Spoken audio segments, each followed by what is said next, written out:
गोरखनाथ मंदिर का प्रभाव गोरखपुर में हमेशा से रहा है।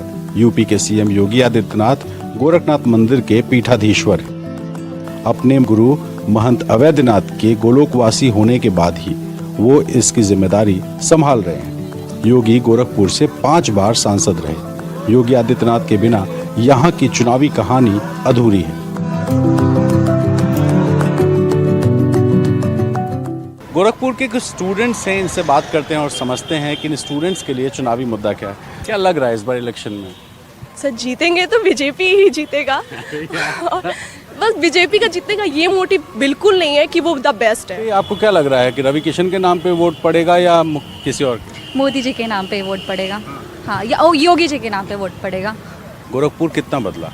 गोरखपुर बहुत ज़्यादा बदल गया है। जैसे बीजेपी का जब से राज आया है, जैसे देखिए अभी एम्स है, इतने सस्ते में इलाज हो रहा है, इतना परफेक्ट इलाज हो रहा है। मैंने जो नोटिस किया है 3 सालों में डेवलपमेंट तो हुई है, लेकिन फिर भी कुछ जो बेसिक चीज़ें हैं जो कॉमन पीपल को चाहिए, उसमें भी अभी डेवलपमेंट की ज़रूरत है। ये गोरखपुर है, माननीय मुख्यमंत्री योगी आदित्यनाथ जी का ये गढ़ रहा है, तो इस चीज़ को इनकार नहीं किया जा सकता कि उन्होंने गोरखपुर के लिए क्या नहीं किया। महाराज जी जी रहे हैं। महाराज जी? हाँ। महाराज जी कहाँ चुनाव लड़ रहे हैं? नहीं लड़ रहे हैं तो लड़ा रहे हैं। ये फैक्टर काम करता है कि निषाद लड़ रहा है तो निषाद जो है एकदम निषाद को ही दे। हाँ, करेगा ही। इस बार आदमी थोड़ा सा मोमेंट चाह रहा है कि बदलाव हो कुछ। इसी चक्कर में संजय निषाद 2018 में जीत गए। हाँ जीत गए।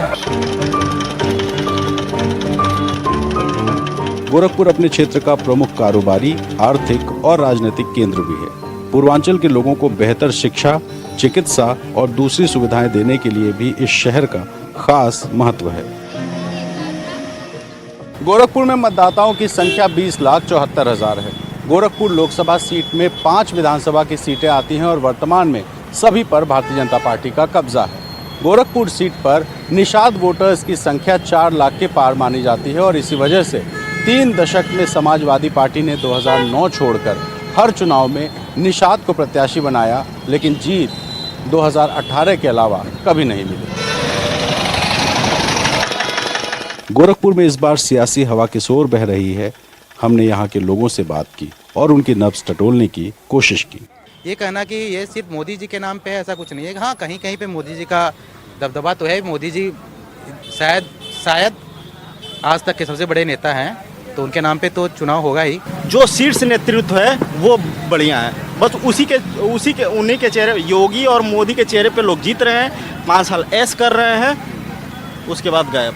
गोरखपुर की जो सीट है वो हो सकता है कि थोड़ा 19-20 हो, पहले जैसा मार्जिन नहीं रहेगा। खुल के बोले 19-20 नहीं समझ में आ रहा। 19-20 का मतलब ये नहीं है कि बहुत काफ़ी मतों से जीतना हारना हो, लेकिन यहाँ कम ही वोटों से जीतेगी, लेकिन गठबंधन यहाँ जीतने वाली है। गोरखपुर 2017 से पहले कैसा था और अब कैसा किसी छिपा नहीं है। यहाँ एम्स बन गया, FCI बन गया, पिपराई चीनी मिल चालू हो गया, गोरखपुर सड़क चौड़ीकरण हो गया, हर चौराहे पर 120 कैमरा लगा हुआ है। पहले गोरखपुर ऐसा था नहीं। नौका विहार सुंदरीकरण, चिड़ियाघर, वो जाके आप देखिए। और जिसको विकास नहीं दिख रहा उसको कभी नहीं दिख पाएगा, क्योंकि अगर अखिलेश यादव जी ने जो भी कुछ काम किया वो अपने मैनपुरी इटावा सैफई में किया, और यहाँ की जनता जो विकास किया है अपना वोट उसी को देगी। और प्रत्याशी के रूप में रवि किशन जी स्वाभाविक रूप पे यहाँ हैं, जनता के बीच में जाते हैं, उनका एक जो छवि बनाया जा रहा है, लेकिन प्रत्याशी के रूप में वो एक जो प्रत्याशी अपने लोकसभा में करता है वो पूरा अपने गोरखपुर लोकसभा में वो पूरा समय दे रहे हैं और कार्य भी कर रहे हैं। यूँ तो गोरखपुर में चुनावी मुद्दे कई हैं, लेकिन माना जाता है कि हर चुनावी मुद्दे के ऊपर यहाँ गोरक्षपीठ का मुद्दा है। एक तरफ गोरखपुर के सांसद रवि किशन मुख्यमंत्री योगी आदित्यनाथ की खड़ाऊ पर खड़े होकर जीत का दावा कर रहे हैं, तो वहीं सपा प्रत्याशी काजल निषाद 2018 के लोकसभा उपचुनाव की तरह एक उलटफेर के प्रयास में है। अब जनता तो जनार्दन है और जनता अपना फैसला 4 जून को देगी। गोरखपुर से अपने सहयोगी अबरार अहमद और कैमरा पर्सन राजेश गुप्ता के साथ रणवीर, NDTV इंडिया के लिए।